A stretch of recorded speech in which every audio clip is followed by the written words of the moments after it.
할렐루야. 한번 따라서 하겠습니다. 구세주 탄생. 구세주 탄생. 이런 제목으로 누가복음 2장 1절로 7절 말씀 공부해서 우리 구주 예수님께서 아기 예수님으로 오시는 내용인데요. 마태, 마가, 누가, 요한복음, 사복음서에 보니 예수님께서 이 땅에 오시는 그 장면을 각자 다르게 다른 상황으로 묘사를 하고 있는데, 오늘 특별히 누가복음은 기록자 누가가 역사적인 측면에서 이렇게 실감나게 잘 기록을 했습니다. 그래서 누가는 누가복음뿐만 아니라 사도행전을 기록한 사람인데, 오늘 이 역사적으로 실존 인물, 특별히 로마 황제와 총독 이름이 오늘 2장 1절부터 등장을 합니다. 그래서 어떤 사람들은 나사렛 예수가 그리스도가 아니다, 예수는 이 세상에 온 적이 없다, 자유주의 신학자들 중에는 그것을 부정하고 믿지 않은 사람들이 있습니다. 그저 학문적으로 성경을 문학서적으로 그렇게 인식하고 그렇게 대하는 사람들이 있는데, 여러분, 우리 예수님은 인류 역사 가운데 오셨다는 사실, 할렐루야. 그래서 1절부터 한번 우리가 살펴보도록 하겠습니다. 1절에 그때에 가이사 아구스도가 명을 내려 천하로 다 호족하라 하였으니, 여기 말씀해 보니까 로마 황제 이름이 나옵니다. 예수님께서 태어나실 때 당시의 최고 통치자는 로마 제국의 황제였던 가이사 아구스도. 이 가이사 아구스도에 대해서 좀 말씀을 나누기를 원합니다. 이 가이사 아구스도는요, 본래 이름이 옥타비아노스예요. 옥타비아노스인데, 이전에 로마 제국을 이렇게 세웠던 줄리어스 시저라는 사람이, 이 사람의 이제 조카가 옥타비아누스예요. 그 옥타비아누스 조카를 양아들로 입적을 시킵니다. 그래서 역사상 보면 이 두 황제가 정말 대단했던 황제였는데, 여러분, 지금 우리가 보는 달력 있죠, 달력. 새해가 되면 달력을 보는데, 지금의 달력은 1월부터 12월까지 12달, 12개월로 이렇게 돼 있는데, 당시에 로마에서는 10개월만 있으시고, 근데 이 줄리어스 시저가 어느 정도 대단하냐면, 자기의 이름을, 줄리어스를 내가 달력에다 집어넣어야겠다 해가지고 7월 달에다가 이름을 집어넣은 게, 여러분 영어로 줄라이잖아요. 6월, 준, 줄라이. 그러니까 7월에 이 줄라이 이름이 줄리어스 이름이에요. 황제 이름을 자기가 집어넣은 거예요. 그러니까 조카였던 이 옥타비아누스도 자기도 어쨌든 이제 아들 아닙니까, 양아들. 그래서 자기도 질세라 자기의 이름을 8월 달에 넣은 거예요. 어거스트가 이게 아우구스투스 라틴어로, 나도 질 수 없다. 그래가지고 자기도 자기 이름을 달력에다 집어넣었어요. 그 정도로 역사적으로 이제 대단한 사람들인데, 이 아구스도라는 이 호칭이요, 뜻이 존엄자, 신의 대리자, 신의 아들. 그러니까 나는 황제보다도, 왕보다도 왕이 아니라 나는 신이다. 그래서 그 로마 제국의 그 영역 안에 있는 모든 사람들에게 명절만 되면요, 이런 인사를 하게 합니다. 이 황제가 바로 큐리오스, 주가 되신다. 가이사는 주다, 주님이시다. 그 말이 됩니까? 그 당시에 예수 믿는 크리스천들은 절대로 인정하지 못해요. 절대 따를 수 없고 오직 우리 주 예수 그리스도만이 그리스도가 되시고 그분만이 우리의 주님이 되신다. 이것 때문에 핍박을 당하고 감옥을 가고 순교를 했다. 그래서 오늘 이 1절에 나와 있는 가이사 아구스도가 당시에 로마 제국의 정말 대단한 황제인데 이 사람이 오늘 여기 칙령을 발표를 합니다. 그래서 로마 제국 모든 영역에 있는 제국에 있는 모든 그 점령지 식민지까지 이 영을 받들어서 호적 등록을 하라. 그래서 호적 등록을 하는데 이 호적 등록은요 이제 인구를 조사하는 거예요. 인구가 도대체 각 식민지까지 해서 남자가 또 여자가 몇 명이고 어떤 일을 할 수 있고 자, 이 호적 등록하는 이유가 목적이 크게 두 가지. 첫 번째는 이 로마가 이제 황제가 제국 영토를 막 확장하다 보니까 군대를 동원해요. 그래서 징병하기 위해서 군대를 병사들을 모집하기 위해서 그러려면 사람을 파악을 해야 되니까 그래서 군사력을 키우기 위해서 전쟁터에 지금 군대 동원을 위해서 징병을 위해서 이 호구 조사를 했고 두 번째는 세금을 많이 걷어들이기 위해서 세금 징수를 위해서 각 지역의 식민지까지 수탈 목적이죠. 우리 옛날에 일제강점기 때 숟가락, 밥그릇, 국그릇 할 거 없이 하여튼 세부치는 전부 싹 다 긁어가지고 태평양 전쟁 때 무기 만들기 위해서 그렇게 수탈을 했는데 여러분 똑같은 상황입니다. 로마 황제가 지금 호적 등록을 하라고 명을 냈습니다. 그 명은 어길 수가 없다 이 말이에요. 반드시 지켜야 되는데 그래서 오늘 2절에 보면 또 한 사람이 등장합니다. 2절에 이 호적은 구레노 이 수리아 총독이 되었을 때 처음 한 것이라. 이 구레노 수리아 총독은요 수리아 지역뿐만 아니라 예수님이 태어나신 유대 땅, 그 유대 지역까지 다 통치했던 총독이에요. 근데 이 사람이 이 옥타비아누스의 신복이라 할까? 정말 옥타비아누스의 말 한마디 하면 그 심중을 알고 눈치 빠르게 굉장히 일을 아주 체계적으로 전문적으로 잘하는 그런 총독이었어요. 그래서 그런 사람이었기 때문에 이 수리아와 이 유대 지역의 총독으로 세웠겠죠, 황제가. 그래서 특별히 세금 걷어들이는 일은 탁월할 정도로 조직적으로 행정적으로 잘하는 총독이었습니다. 그래서 이 총독을 통해서 지금 이 칙령을 받들어서 이제 행하게 되는데 여러분 마태복음에 나와 있는 왕 중에 예수님 태어나실 때 헤롯 왕이 있어요. 헤롯 대왕. 1대 헤롯 왕. 이 헤롯 왕은 지금은 이제 팔레스타인 지역, 사마리아와 이 유다 지역을 통치하는 유대의 왕이었어요. 그러니까 로마 황제와 이 수리아 총독과 헤롯 왕 이렇게 이 세 사람이 어떻게 보면 당시에 이 세상을 강력하게 통치하는 통치자로서 군림하고 있었단 말이에요. 자, 이런 상황 가운데 이들은 우리가 세상의 왕일 뿐만 아니라 세상의 신이다. 우리밖에 당할 자가 없다. 우리밖에는 없다. 우리를 능히 대적할 자가 없다. 이럴 정도로 강력한 그런 권력을 가지고 있던 세 왕이었습니다.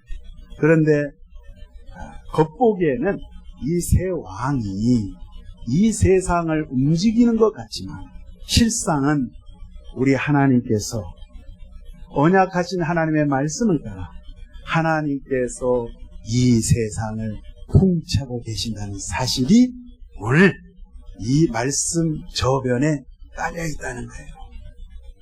자, 오늘 3절에 보시면 모든 사람이 호적하러 각각 고향으로 돌아가매. 자, 당시에 이 인구조사 호적을 할 때는 특별히 이제 두 가지 방식이 있어요. 로마 방식과 유대 방식이 있는데 로마 방식의 호적 방법은 로마 사람들은 그 사람들이 지금 현재 거주하고 있는 살고 있는 지역에서 호적 등록을 하시오. 굉장히 편하잖아요. 우리가 여기 생목길에 살아요? 덕산에 살아요? 근데 여기서 여기 주민센터 가가지고 등록하는 게 편하잖아요. 그런데 유대 방식은 뭐냐면 자기가 출생한 곳, 자기가 태어난 고향에 가서 그 호적 등록을 하도록 한 거예요. 그 얼마나 힘들어요. 얼마나 피곤합니까? 그래서 오늘 이 말씀은 지금 오늘 요셉과 마리아가 등장하는데 여기 보니까 그들의 고향이 어디예요? 그의 조상의 고향? 네. 베들레헴. 여러분 지금 살고 있는 지역이 갈릴리 북쪽 지역인 나사렛 동네에서 지금 살고 있는데 그 나사렛가요 베들레헴은 거리가 한 150km 정도 돼요. 우리식으로 말하면 전라남도 여수에서 저기 전라북도 전주까지가 한 대략 그 정도 거리거든요. 걸어가면 한 5일 정도. 나귀 타고 이렇게 짐승을 타고 가도 3일 이상. 옛날에는 지금처럼 도로가 잘 닦인 것도 아니고 2000년 전이니까. 얼마나 먼 길입니까? 그것도 오늘 여기 말씀해 보니까 지금 마리아와 요셉은 정혼한 사이인데 지금 잉태했다 그랬어요. 임신한 상태예요. 저 나사렛 동네에서 베들레헴까지 호적 등록하는 것. 아니 남자 혼자 가면 되지. 지금 내가 만삭이 돼가지고 있는데 그 먼 길을 어떻게 갑니까? 저와 여러분 같으면 갈 수 있겠어요? 솔직히 입장을 바꿔놓고 안 가죠. 못 가죠. 힘들죠. 그런 상황이에요 지금. 그런 상황에 한번 4절 보겠습니다. 요셉도 다윗의 집 족속이므로 갈릴리 나사렛 동네에서 유대를 향하여 베들레헴이라 하는 다윗의 동네로 지금 정혼한 자와 함께 지금 가고 있습니다. 가고 있는데 황제의 명령은 명령이지만 가게 된 그 이유가 나사렛에 있었을 때 마리아에게 특별한 영적인 체험을 합니다. 어느 날 갑자기 가브리엘 천사가 마리아에게 찾아옵니다. 마리아는 사내를 알지 못하는 그런 상황 가운데 너에게 임신한다 이거예요. 너가 아들을 낳을 것이다 이거예요. 아주 엄청난 소식을 전합니다. 두려움에 떨고 있는 이 마리아에게 이 가브리엘 천사가 이야기합니다. 하나님의 은혜를 받은 자요. 하나님의 은혜를 받은 자요. 평안할지어다. 네가 잉태의 아들을 낳으리니 그 이름을 예수라 하라. 저는 여성은 아니지만 저는 이 말씀 예전부터 생각을 해봤어요. 내가 마리아의 입장이었었다면 내가 과연 이 말씀을 받아들일 수가 있을까? 마리아는 아멘으로 받아들여요. 처음에는 두려워 떨었어요. 걱정이 앞섰어요. 어떻게 하지? 내 인생 가운데 어찌 이런 일이 일어날 수가 있을까? 두렵고 떨리잖아요. 도대체 이런 일이 인류 역사상 한 번도 있어보지 못했고 들어보지도 못했는데 마리아에게 이러한 엄청난 일이 일어났다 이 말이에요. 하나님의 은혜를 받은 자요. 평안할지어다. 여러분 이 말씀 요 자체는 참 듣기 좋아요. 하나님의 이 은혜를 입어야겠죠, 저와 여러분이.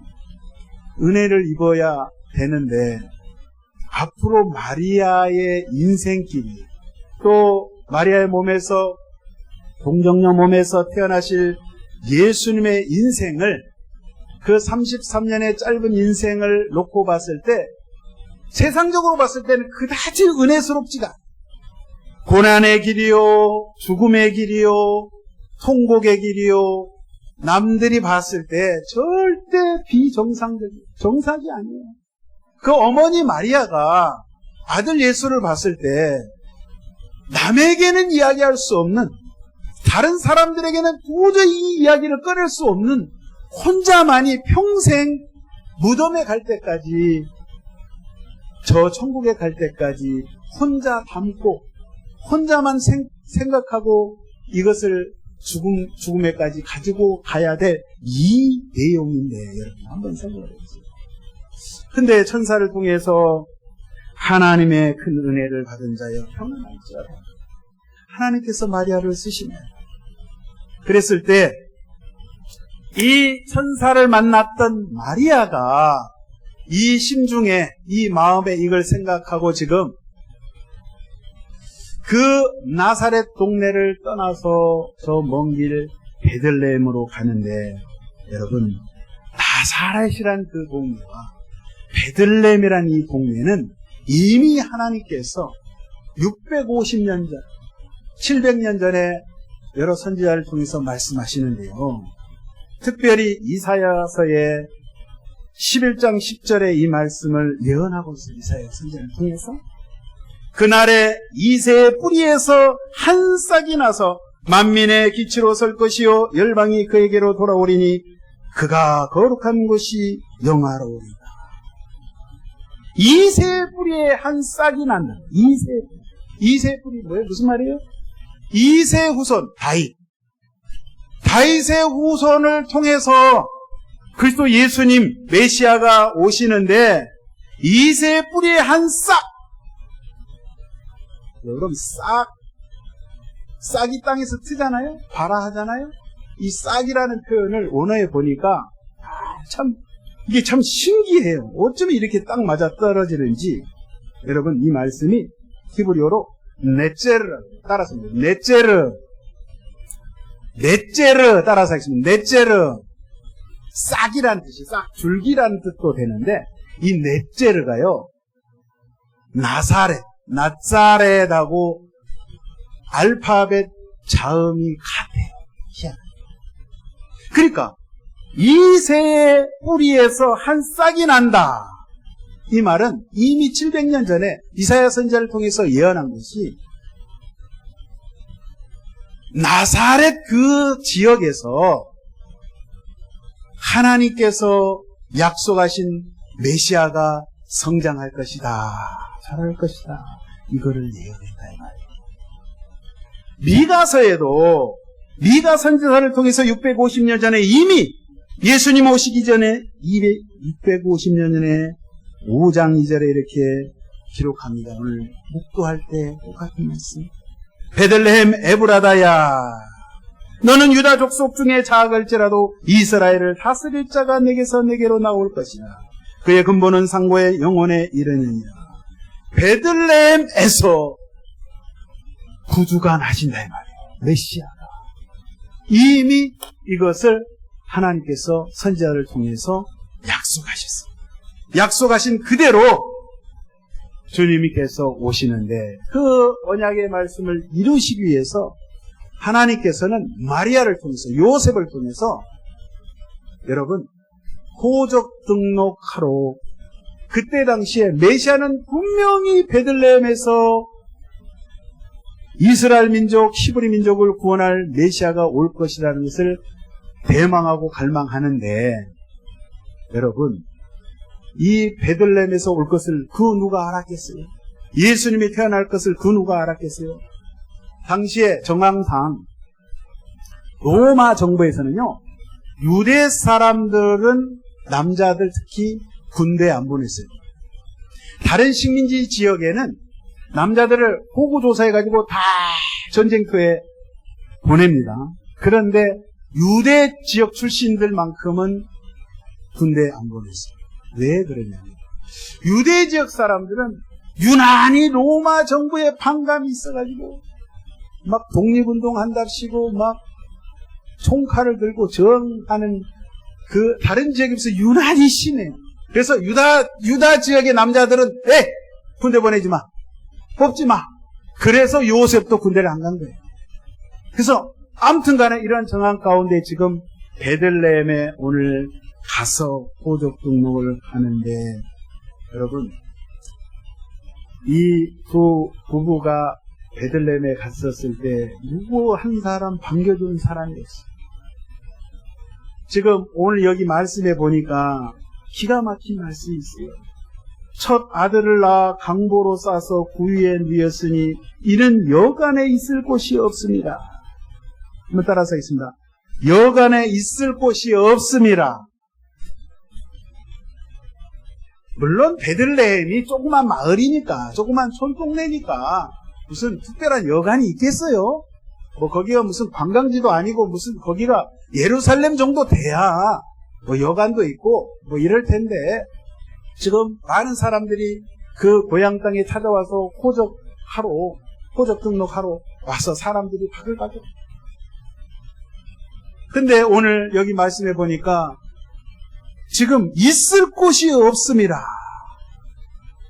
참, 이 말씀을 읽을 때마다 굉장히 송구스럽지 않습니까?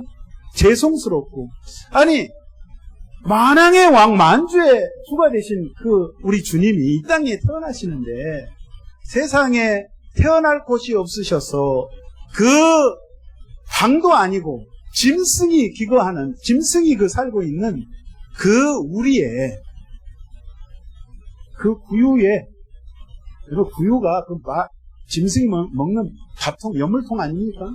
얼마나 지저분합니까? 얼마나 세균이 많고 박테리아가 많고, 지금 뭐 성극의 영화에 보면 막 근사하게 멋지게 막 동방박사 나오고 막 그러니까 막 굉장히 성스럽게 보이니까 뭐 마구간이든 외양간이든 멋지게 보이지, 실상은 주님이 태어났던 그 자리는 여간에 방마다 집마다 이 부부가 마리아 요셉이 노크를 할 때마다 있을 곳이 없는 거예요.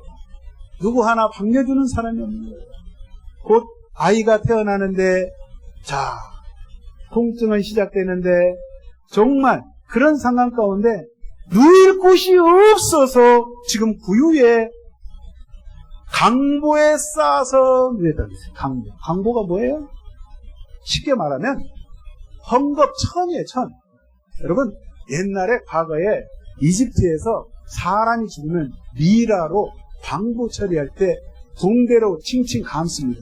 그 붕대를 강보를 하는 거예요. 무슨 이렇게 애 낳을 때 좋은 무슨 도자기가 아니라, 이불이 아니라 그냥 둘둘둘둘둘 말아가지고 그냥 이렇게 놓은 거예요. 그러니까 형편없는 상황이에요. 그런 가운데 주님께서 이렇게 태어나셨는데, 어떤 사람들이 이렇게 이야기합니다. 아니, 좀 마리아와 요셉이 조금 여간에 일찍 좀 도착했으면 그래도 방 하나는 구하지 않았을까? 왜 늦게 도착했냐? 뭐 여러 가지 이야기는 할 수가 있어요. 그런데 여러분, 말씀에 보면 하나님께서 그렇게 하십니다. 하나님께서 얼마든지 우리 주님이 예루살렘 왕궁에서 태어나실 수 있는 분인데 그렇게 하지 아니하시고 낮고 천한 모습으로 저와 여러분을 위해서 그분이 일부러 그렇게 하셨다는 거예요.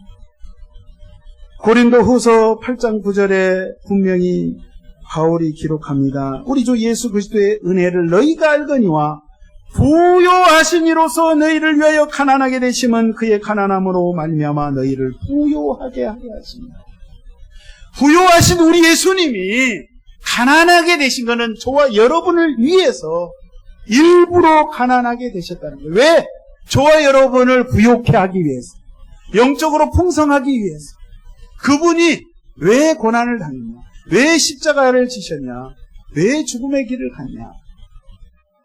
그분이 그렇게 그 길을 가지 아니하면 저와 여러분이 우리 죄 때문에 지옥 형벌을 면할 수가 없고 우리가 그 저주를 받아서 고통 가운데 영원한 지옥불에서 고통을 받아야 되는 저와 여러분을 살리시기 위해서 주님께서 그 길을 먼저 택하시고 만세 전부터 그렇게 우리를 구원하시기로 작정하시고 그 부요하신 그분이, 그 부자 되신 그분이, 그 넉넉하신 그분이 그 높은 천상의 세계를 그 영화로운 세계를 포기하시고 낮고 천한 이 세상, 죄악으로 가득한 이 세상, 냄새나는 이 세상, 더러운 이 세상에 저와 여러분을 살리시기 위해서, 구원하시기 위해서 구세주로 베들레헴에 탄생하셨다는 사실, 얼마나 감사한지.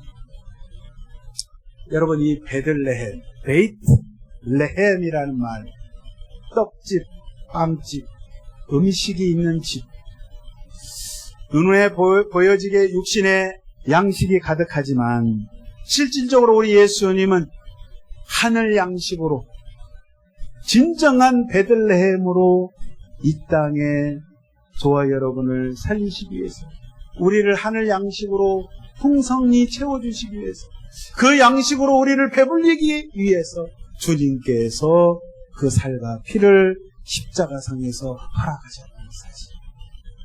그래서 우리가 크리스마스, 세상 사람들은 성탄절이라고 막 산타크로스 캐롤송을 부르고 선물을 주고받고 세상에 취해 있지만, 저와 여러분은 참 왕이신, 이 세상에 많은 황제가 있고 많은 왕이 있지만 진정한 왕, 겸손하신 왕으로 오신 그 예수님이 저와 여러분의 왕으로, 저와 여러분의 주님으로, 저와 여러분의 인생의 주인공으로 우리 마음속에 자리를 잡고 계시다는 사실. 말씀으로 오셨어요. 말씀으로 채워주신 그 주님의 사랑을 이 한 주간도 함께 누리시기를 예수의 이름으로 축원드립니다.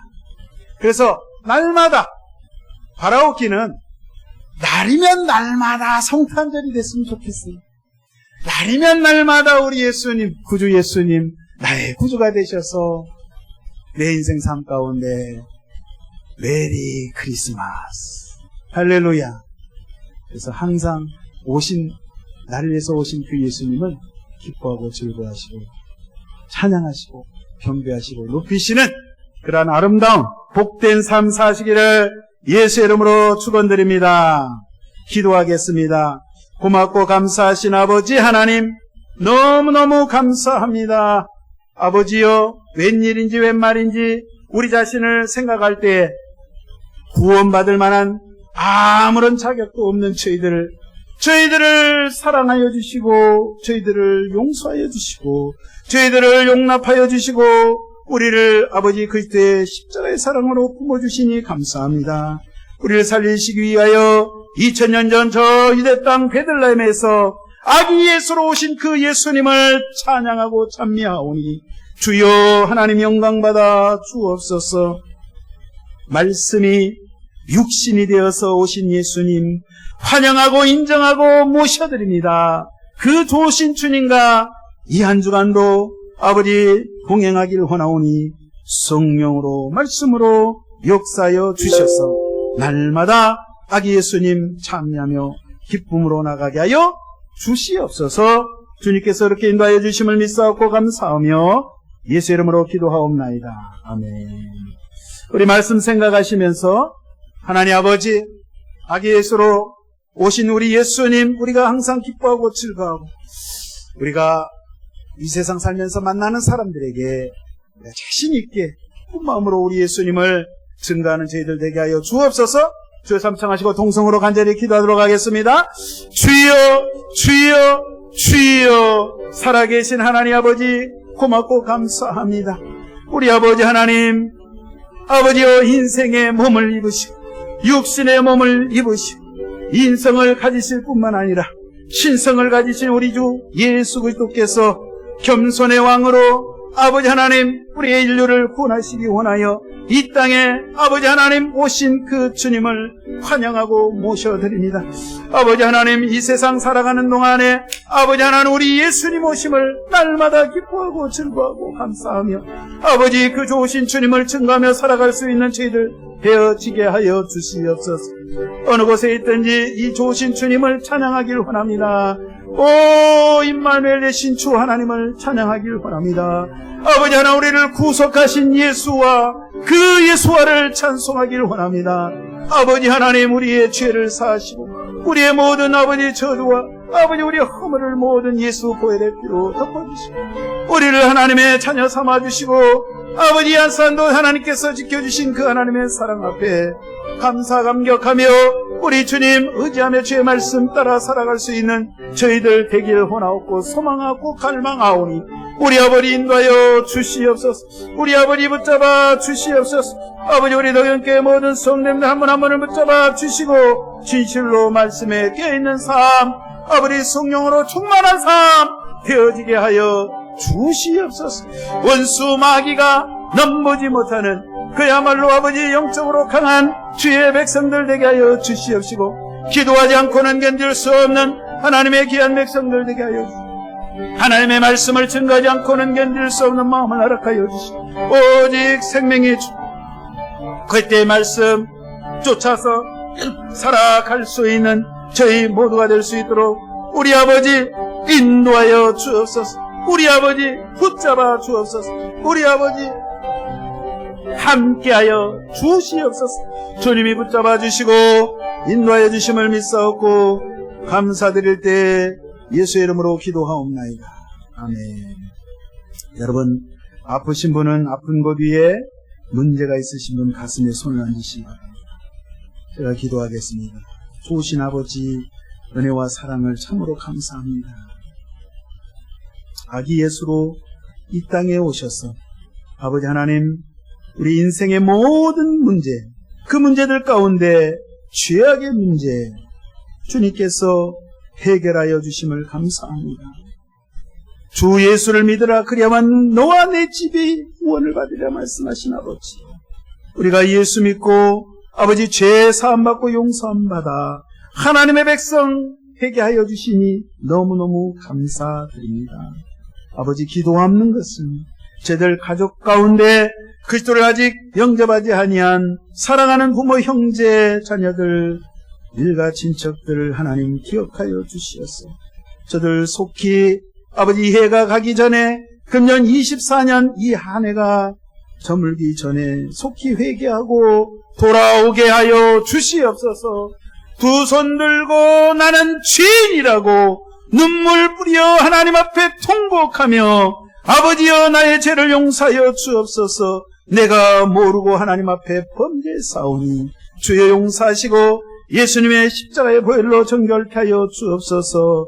주 앞에 돌아오는 회개의 역사가 가족들 가운데 있어지게 하여 주옵소서. 이 시간 아버지 앞에 또한 기도하는 것은 육신의 연약함 때문에 아버지 앞에 감히 아뢰오니 주여 저희들의 병든 몸을 고쳐주시옵소서. 병든 가족의 몸을 아버지 질병을 치료하여 주옵소서. 정신적인 질병이든 육체적인 질병이든 어떤 병이든지 아버지 하나님 우리 예수님 채찍의 맞음으로 말미암아 나음을 입었다 했사오니 우리 예수님께서 갈보리 십자가상에 우리의 모든 질병과 저주와 가난과 모든 악한 것 주님께서 다 제하시고 해결하심을 믿사오니 이 안산 아버지 주님 보혈을 의지하여 주 앞에 다시 한번 간절히 간구하오니 주여 병을 치료하여 주옵소서. 우울증을 치료하여 주시옵소서. 조현증을 치료하여 주시옵소서. 자살 충동이 일어나는 더러운 악한 세력이 악한 영이 나의 생각의 마음속에서 예수의 이름으로 떠나가게 하여 주시옵시고 육체의 어떤 질병 아버지 암병입니까? 염증이